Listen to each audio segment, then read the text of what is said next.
Hello everyone. Welcome to the Value Education course, which is for first year students.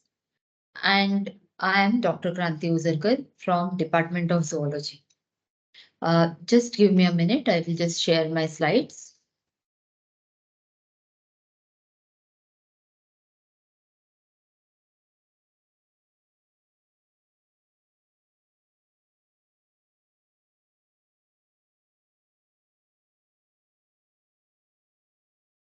I hope my slides are visible.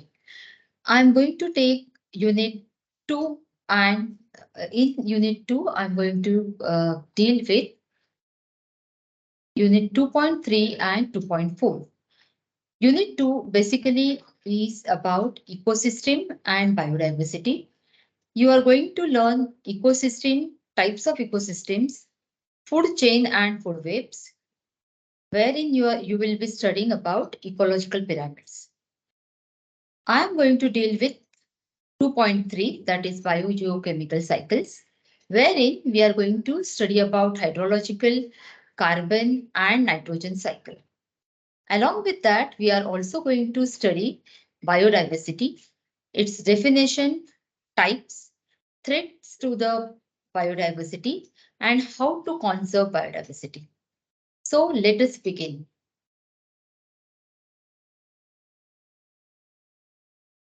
Let us try and understand what do we mean by biogeochemical cycle. As you can see from the diagram, the biogeochemical cycles are the amalgamative effect of biotic as well as non-biotic components. So what do we mean by abiotic components? They are nothing but the non-living components, whereas biotic components are living components. And along with that, their interaction with the earth, with the water, as well as with the atmosphere. Now, biogeochemical as a term refers to three aspects in each cycle, that is biological, geological and chemical aspect. Now, we must understand what do we mean by these lithosphere, biosphere and hydrosphere. So, biotic component is basically comprised of the biosphere. Biosphere is where all the living organisms live. That means all plants and animals where they are living. Whereas abiotic component is the lithosphere, that is the earth as well as water component of the earth.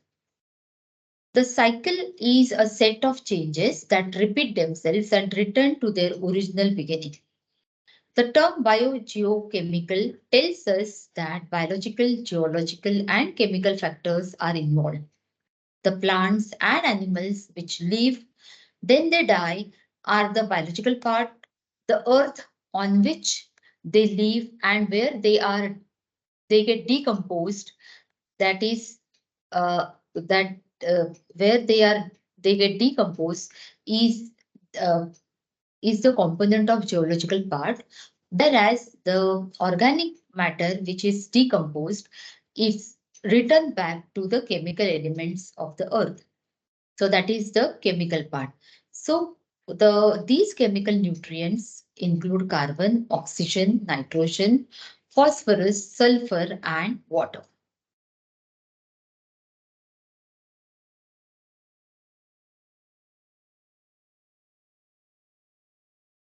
In case of these biogeochemical cycles, they are basically divided into two types. The first type of biogeochemical cycles are gaseous biogeochemical cycles, and the second type of biogeochemical cycles are sedimentary cycles. Now let us try and understand what is the difference between these two. The gaseous biogeochemical cycles, they are comprised of the gaseous part, and they are basically made up of carbon, nitrogen and oxygen, which are the important gases, and they form the gaseous stage of biogeochemical cycles. This movement of gases is very rapid within the gaseous cycle, and it also involves the atmosphere part as their reservoir. The next type is sedimentary cycles. Now, the sedimentary cycles, they include phosphorus and sulfur, and they consist of two phases, one water phase and the other one is either the solid phase, which is also called sediment phase. The elements slowly get withered and they get dissolved in water phase, and and from there they move from the biotic component to the biotic components and return to the sediment phase. Since the cycle involves the geological, biological, and chemical components in this cycle, they are called biogeochemical cycles. So as we have already discussed, let us quickly revise. Biogeochemical cycles are basically comprised of biological part, that is life or living forms like plants, animals, microorganisms, and they keep on changing their states. When they are alive, their contribution is different. When they are dead, their contribution is different. And the next one is geo part, that is earth, rocks, and land. This refers to the non-living component of the biogeochemical cycle, which is comprised of oxygen cycle and you, and it also involves you and the plants, that is the biological part of the cycle. So my oxygen, which is the part of the geo part that is contributing to the geological part of this particular cycle. And the last one is chemical, that is molecules, reactions, and atoms. There are these small parts are seen in all cycles. So basically oxidation is an example of chemical part of these pathways.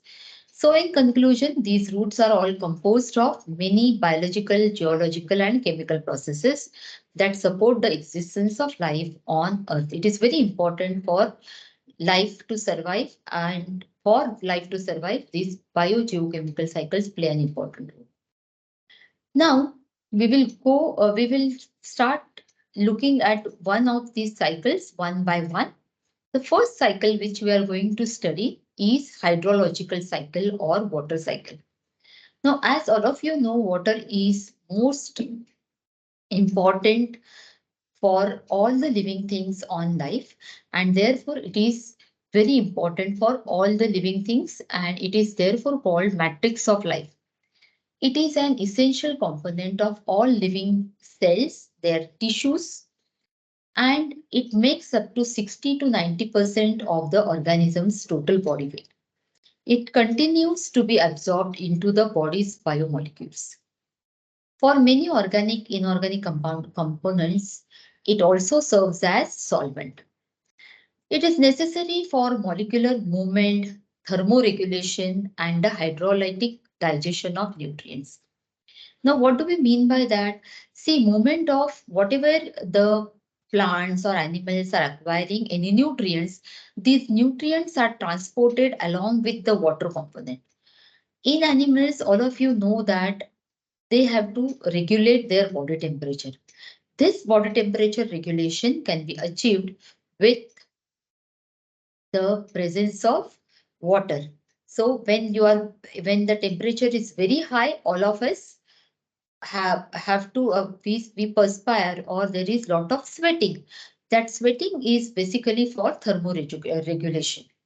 And also this water is also required for hydrolytic digestion of nutrients, that is all macromolecules which are consumed or which are metabolized. They are hydrolytically broken down in the presence of water and then they are metabolized. The hydrological cycle, in other words, is also called water cycle because, and this water, as you know, it covers major portion on the earth's surface as well.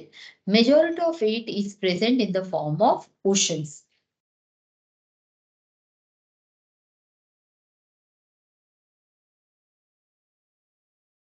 Now let us say the distribution of water. water covers around 70% of Earth's surface, and out of this 71%, 96.5% of total water is found in oceans and seas. Apart from that, 1.7% is present in the form of groundwater and 1.7% in the form of glaciers and ice caps, which are present at the polar region.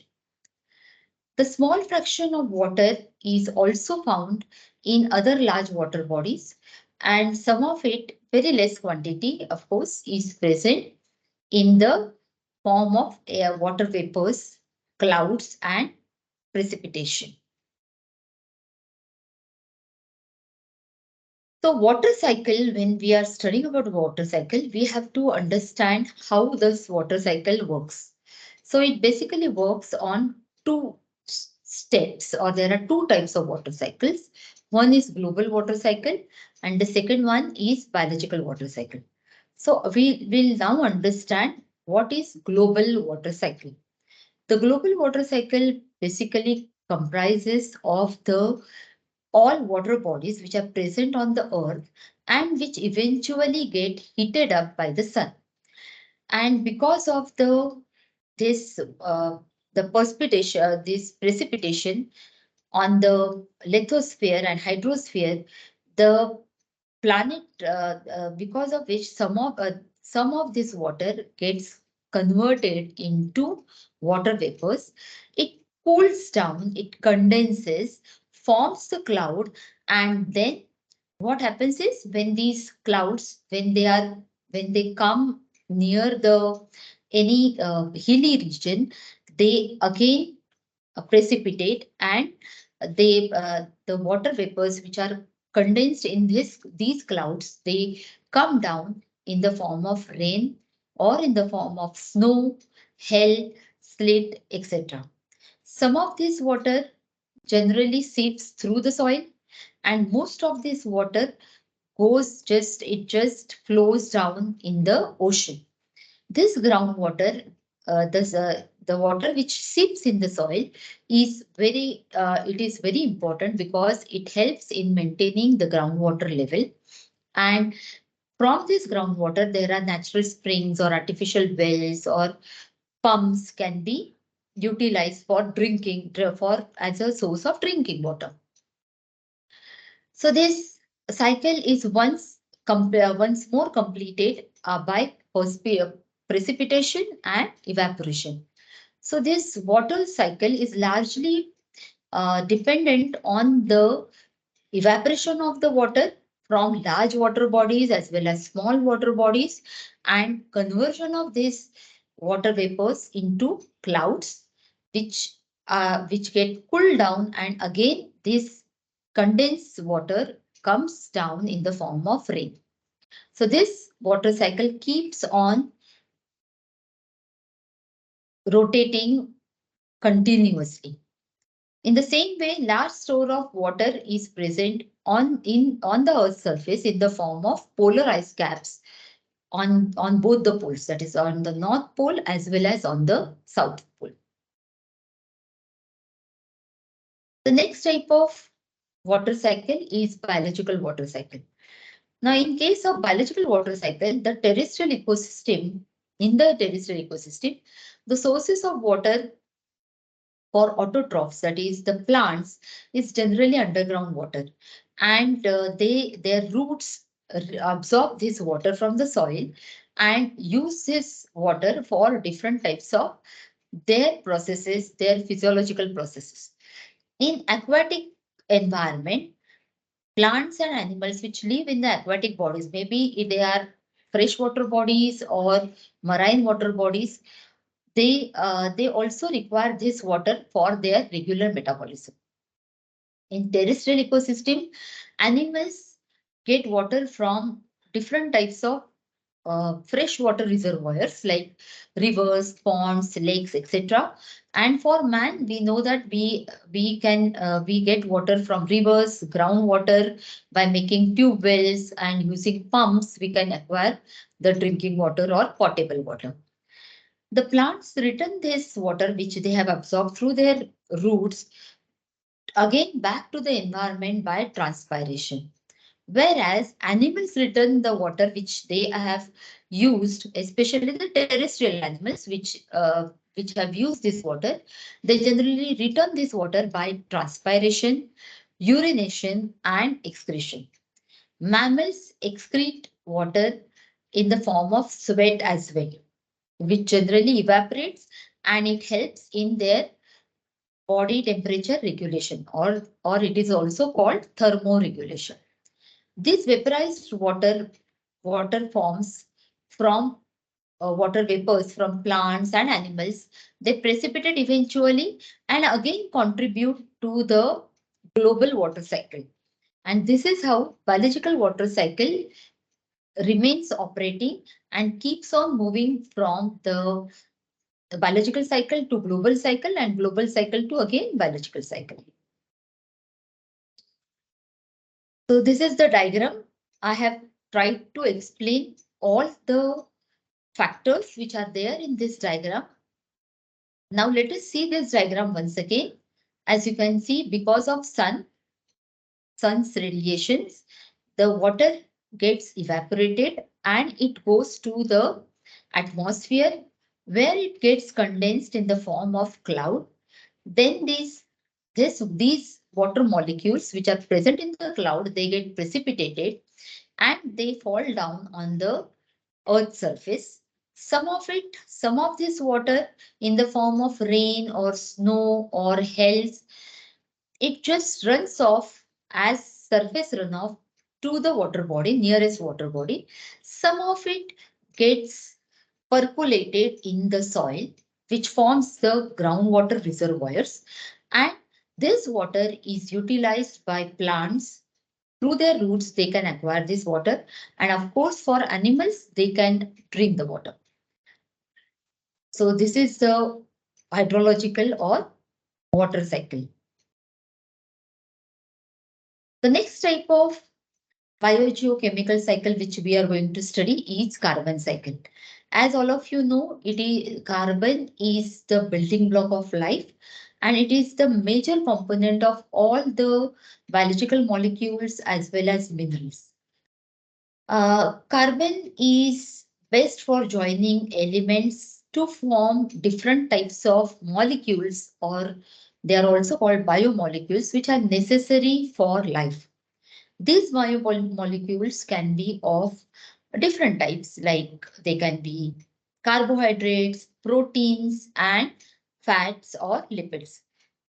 So carbon is a very, very important molecule, and therefore this carbon is the carbon cycle is also very important cycle for us to understand. So how does this carbon shows its interaction between biosphere, pedosphere, geosphere, hydrosphere, and atmosphere of Earth? Let us try and understand. The major source of carbon is atmospheric carbon dioxide. Some of this carbon dioxide can be it easily gets dissolved in water bodies of the earth and in the methane, and it forms a weak acid called carbonic acid. The atmosphere contains around 700 into 109 metric tons of carbon dioxide, while water contains about 35,000 into 109 metric tons of carbon dioxide. On an average, there is about 6 tons of carbon as carbon dioxide over each acre of earth. We need to understand how the movement of carbon takes place within any ecosystem. Basically, there are two main biological processes which require and contribute to the carbon cycle. The first one is photosynthesis, and the next one is respiration. So photosynthesis is the main biological process you see in all types of plants. They use the sun's energy or light energy and convert carbon dioxide and water into carbohydrates, as you can see in the reaction. The simple sugar is then converted into other biomolecules like starch, fat, protein, and other various types of biomolecules by different metabolic or biochemical pathways. Therefore, it can be said that all the matter of the plant is ultimately produced because of the photosynthesis. So photosynthesis is major function of all plants, all green plants. The next type of movement of carbon takes place through respiration. Now, respiration is another important biological process which is exhibited by all plants as well as animals. Now, what happens is the animals required to respire and they have different types of respiratory organs for this respiration. But ultimately, each and every cell of the organism and plant also respires. And this process of respiration at cellular level is called cellular respiration. So exactly what happens in the cellular respiration? So in cellular respiration, there is oxygen, the atmospheric oxygen, it reacts with carbohydrates and it forms energy in the form of ATP. Some water molecules are formed and carbon dioxide is released. So at that time, so this is a basic respiration process which takes place in the lungs of the animals as well as at the cellular level of the uh, each and every cell of the body. In addition to that, decomposing microorganisms, they also break down dead material and that leads to release of carbon, which is present in the form of biomolecules in any dead animal's body. And this release of carbon also contributes some amount of carbon to the environment. This carbon is mainly in the form of methane, and that is what you smell when any animal body is decaying. You can smell a particular type of you can get a particular type of smell, and that is because of methane gas which is released, which is also a type of carbon. There is also cycling of carbon taking place because of combustion of fossil fuels.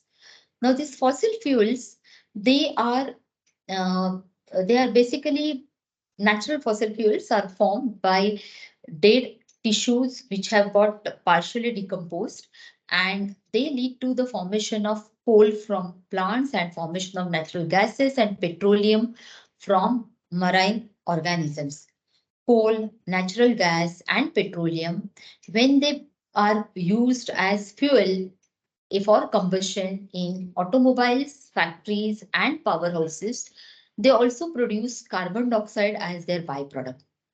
The carbon dioxide thus held up or which is tied up with the fossilized organisms, it remains out of circulation for thousands of years, but when it is used as fuel, combustion fuel, this carbon dioxide again returns back to the carbon cycle.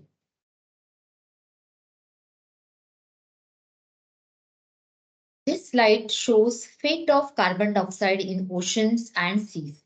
The oceans also contain uh, its reservoir of carbon and largest quantity of actively cycled carbon is present in the oceans. Carbon dioxide and other atmospheric gases, they get dissolved in surface water and these dissolved gases are in equilibrium with that of gases in the atmosphere. So as you can see in the reaction, there are three types of reactions which take place in the oceans and seas. The first reaction, as you can see on the screen, shows water. It reacts with carbon dioxide and forms a weak acid called carbonic acid.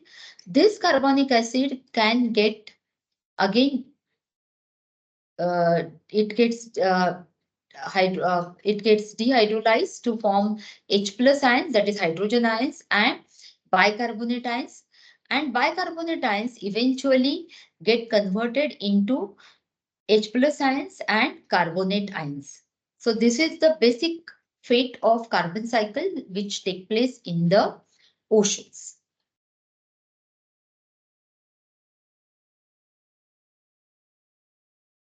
The other type of reactions which take place is in the carbonic acid, which is also formed because of withering of rocks. Rocks get eroded over a period of time. They show erosion, and the clay ions, along with calcium and magnesium, they form the carbonic bicarbonate ions, and they get liberated from the rocks. Sea animals also, which have got shells like clams or mollusks, they also have calcium carbonate in their shells, and they also get withered in the form of this reaction, as you can see in this reaction. So this is the carbonic acid. In presence of calcium, it forms calcium carbonate, water, and carbon dioxide is released. So these are a few reactions which I have included just to make the carbon cycle so that it is clear for all of you. In case of this cycling of carbon dioxide, water, as they form the carbonic acid, again they are converted into water and carbon dioxide. This keeps on occurring continuously. Then there is a formation of carbon or carbon returns to atmosphere uh, when it is converted into limestone due to heat, pressure in the deep regions of the sea. The carbon dioxide is then liberated from the limestone by the reaction. So this is the reaction. Calcium carbonate plus silicon dioxide forms calcium silicate, and carbon dioxide again comes back or goes back to the carbon cycle. The carbon dioxide formed in this way again goes back to the formation of carbonic acid, and this is the way the carbon dioxide keeps on moving from many phases and remains in the cyclic utilization in the sea. And it is the most important phase of carbon cycle which takes place in the sea. So let us summarize carbon cycle with the help of this diagrammatic representation. So as you can see here, carbon in ocean water, it gets evaporated. Carbon, then it enters into the atmosphere. Withering of this carbon takes place because of the atmosphere. It takes place, carbon from the rocks, it withers down, and it again returns back to the ocean water because it gets dissolved in it. Some of this carbon which is present in the atmosphere is fixed by the process of photosynthesis and by plants as well as by phytoplanktons. These plants and phytoplanktons, they act as biomass for all types of heterotrophs, and they are consumed by different types of organisms, be it on the land, be it in the sea or in the oceans, and thus carbon gets incorporated in the soil as well as in the marine sediment, which forms the organic matter. And then there is lithification, which leads to formation of fossil fuels. These fossil fuels are again used for combustion, and this is how after the combustion of fossil fuels, the carbon returns back to the atmosphere. So I hope that you have understood carbon cycle. There is another diagram which I have used. You can use any diagram for your understanding. It is the same representation of the previous diagram wherein you can see contribution to the carbon dioxide in the air atmosphere and how it is utilized or how this atmospheric carbon dioxide is fixed by the plants with the help of photosynthesis, and which forms the organic compounds in green plants, which can get directly fossilized, or they respire and utilize and contribute their own carbon dioxide to the atmosphere, or these green plants are fed upon by all types of heterotrophs, and then the organic compound is it enters into the bodies of these animals. They also respire and contribute their contribution of carbon dioxide to the atmosphere. And when they die and decompose, that the carbon dioxide is converted into methane, and that also returns to the atmosphere. So we have today completed and covered we have tried to understand biogeochemical cycle. What do we mean by biogeochemical cycles? We have also tried to understand two types of biogeochemical cycle. The first one is hydrological cycle and the second one is carbon cycle. In the next lecture, we will be covering another type of biogeochemical cycle, that is nitrogen cycle. So thank you very much for attending this lecture, and I will see you in the next lecture. Thank you.